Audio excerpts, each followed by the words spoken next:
Selamat datang. Dalam video ini kita akan membahas mengenai narasi besar pembangunan Ibu Kota Nusantara, bisa disebut dengan IKN. Dan bagaimana masyarakat lokal meresponnya? Ini adalah kisah tentang masa depan Indonesia dan suara-suara yang nyaris tak terdengar. Oke, kita berawal dari pembangunan IKN, Ibu Kota Nusantara adalah proyek ambisius pemerintahan Indonesia untuk memindahkan ibu kota dari Jakarta ke Kalimantan Timur. Rencana ini diusulkan oleh Bapak Presiden Joko Widodo pada tahun 2019 dengan tujuan mengurangi beban Jakarta sebagai kota yang padat dan rentan terhadap banjir, serta memanfaatkan potensi sumber daya alam di Kalimantan. Pembangunan ini ditargetkan mencapai 100% pada tahun 2045. Progres pembangunan IKN tahap pertama di 2002 hingga 2024 sudah mencapai 68%. Luas IKN sebesar 256.000 hektar, yang lokasi inti untuk pusat pemerintahan seluas 56.000 hektar dan kawasan pengembangan IKN seluas 199 hektar. Ide ini lahir dari keprihatinan akan kondisi Jakarta, kemacetan, banjir, polusi, dan penurunan tanah. Pemerintahan ingin menciptakan pusat pemerintahan baru yang modern, hijau, dan berkelanjutan. Pemerintah membingkai IKN sebagai simbol kemajuan, pemerataan pembangunan, dan untuk masa depan Indonesia emas 2045 nanti. Oke, kita beralih di yang diwacanakan. Pemerintahan Indonesia mengusung narasi bahwa pemindahan ibu kota ini akan membawa Indonesia ke arah yang lebih baik dengan mengurangi kemacetan dan polusi di Jakarta. Dengan memindahkan ibu kota, diharapkan Jakarta dapat mengurangi kepadatan penduduk dan mengurangi polusi udara yang disebabkan oleh kendaraan bermotor. Meningkatkan efisiensi pemerintahan dengan infrastruktur yang lebih modern. Pemerintahan dapat berjalan lebih efisien dan efektif dalam melayani masyarakat.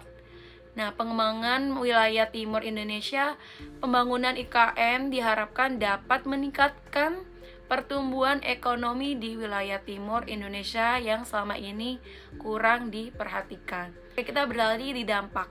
Seperti proyek besar lainnya, pembangunan IKN membawa dampak yang luas, positif dan negatif.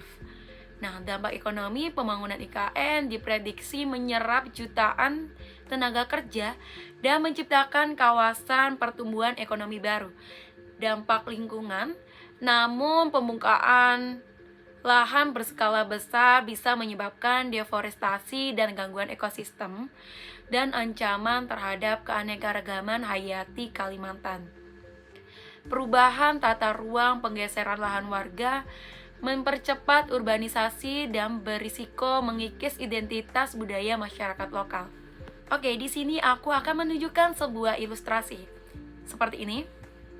Nah, kira-kira ada yang tahu nggak mengenai ilustrasi tersebut? Oke, di sini aku akan membahasnya. Di balik hingar-bingar proyek tersebut ada suara-suara kecil yang tak terlihat dan yang tak boleh diabaikan. Masyarakat adat Dayak, Balik, dan Pasar yang telah lama mendiami tanah tersebut. Masyarakat adat merasa bahwa pembangunan IKN itu akan mengancam keberlangsungan hidup mereka, yang menghancurkan hutan merupakan rumah dan sumber kehidupan mereka. Mereka khawatir bahwa pembangunan IKN ini akan membawa dampak yang negatif pada lingkungan dan budaya mereka. Sementara itu, narasi besar pembangunan IKN mencerminkan visi pemerintah untuk membangun ibu kota baru yang modern dan efisien. Pemerintah berpendapat bahwa pembangunan IKN akan membawa manfaat ekonomi dan sosial bagi masyarakat Indonesia, serta meningkatkan daya saing negara di kancah internasional. Namun, narasi kecil masyarakat adat menunjukkan bahwa pembangunan IKN tidak hanya tentang manfaat ekonomi dan sosial, tetapi juga merasa bahwa mereka tidak dilibatkan dalam proses perencanaan pembangunan IKN dan bahwa kepentingan mereka tidak dipertimbangkan. Di sini kita melihat beberapa suara dari warga desa mengatakan seperti, di sini mau jadi kota, kalau kami mau diusir sama saja tidak melihat kami kota itu, ujar si Sukini, salah satu warga desa Bumi Harapan, Kecamatan Sepaku, Kabupaten Panajem, Pasar Utara.